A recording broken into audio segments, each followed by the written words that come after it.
இடம்பெயர்தல் என்பது 5 அறிவுள்ள ஜீவன்கள் முதல் 7வது அறிவோடு செயற்கை நுண்ணறிவை தன்வசப்படுத்திக் கொண்ட மனிதன் வரை தவிர்க்க முடியாத ஒன்று.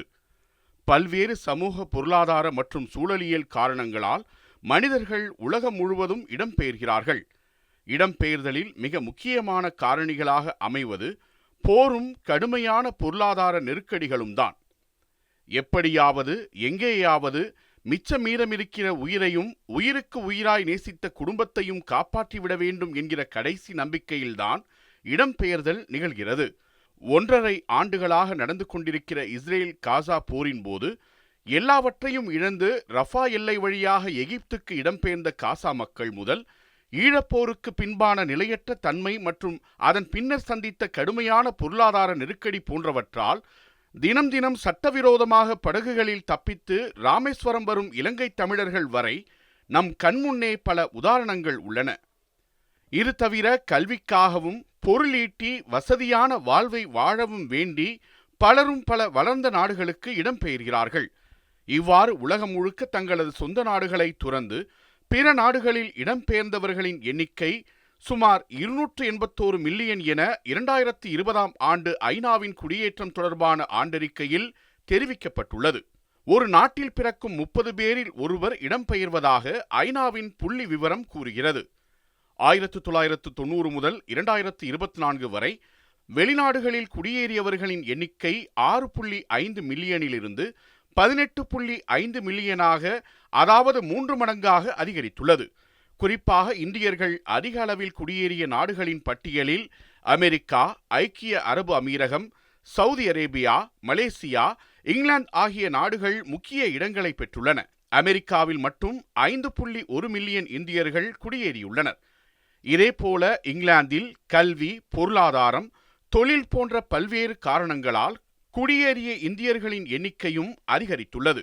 உலக அளவில் வெளிநாடுகளில் இருந்து குடியேறுபவர்களை தடுக்க வளர்ந்த நாடுகள் பல கட்டுப்பாடுகளை விதித்துள்ளன.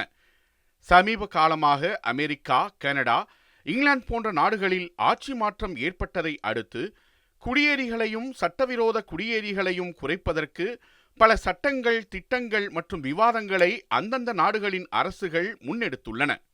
அந்த வகையில் கனடா அரசு குடியேற்ற விதிகளை தீவிரப்படுத்தி குறிப்பாக இந்தியர்களின் குடியேற்றத்திற்கு பல்வேறு கட்டுப்பாடுகளை விதித்தது. அதனைத் தொடர்ந்து அமெரிக்க அரசும் பல்வேறு நடவடிக்கைகளை மேற்கொண்டு வருகிறது.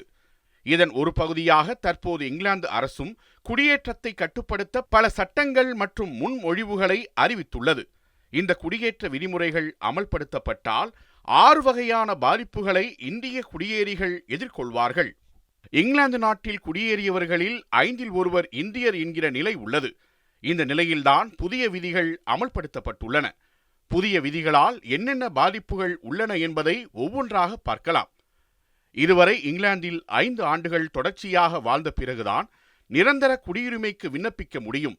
ஆனால் புதிய விதிகளின்படி இந்த இடைவெளி 10 ஆண்டுகளாக உயர்த்தப்பட்டுள்ளது. இதனால் இந்தியர்கள் உட்பட புலம்பெயர்ந்தவர்கள் இங்கிலாந்தில் நிரந்தரமாக தங்குவதற்கு அதிக காலம் காத்திருக்க வேண்டிய நிலைமை ஏற்படும்.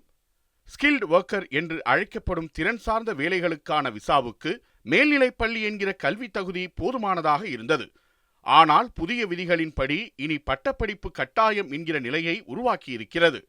2020ஆம் ஆண்டில் முந்தைய கன்சர்வேட்டிவ் அரசு அறிமுகப்படுத்திய தளர்வை தற்போதைய அரசு மாற்றியமைத்துள்ளது. அதேபோல மாணவர்கள் படிப்பு முடிந்த பிறகு இங்கிலாந்தில் வேலை தேடுவதற்கு வழங்கப்படும் கிராஜுவேட் ரூட் என்கிற விசா காலம் 2 ஆண்டுகளாக இருந்தது. அவை தற்போது 18 மாதங்களாக குறைக்கப்பட்டுள்ளது. இந்திய மாணவர்கள் இந்த விசாவை அதிகம் பயன்படுத்துவதால் இது அவர்களுக்கு பெரிய பாதிப்பை ஏற்படுத்தும். அதேபோல விசா விண்ணப்பதாரர்கள் மற்றும் அவர்களை சார்ந்து குடியேறும் நபர்களுக்கும் ஆங்கில மொழித்திறன் மதிப்பீடு கட்டாயமாக்கப்பட்டுள்ளது.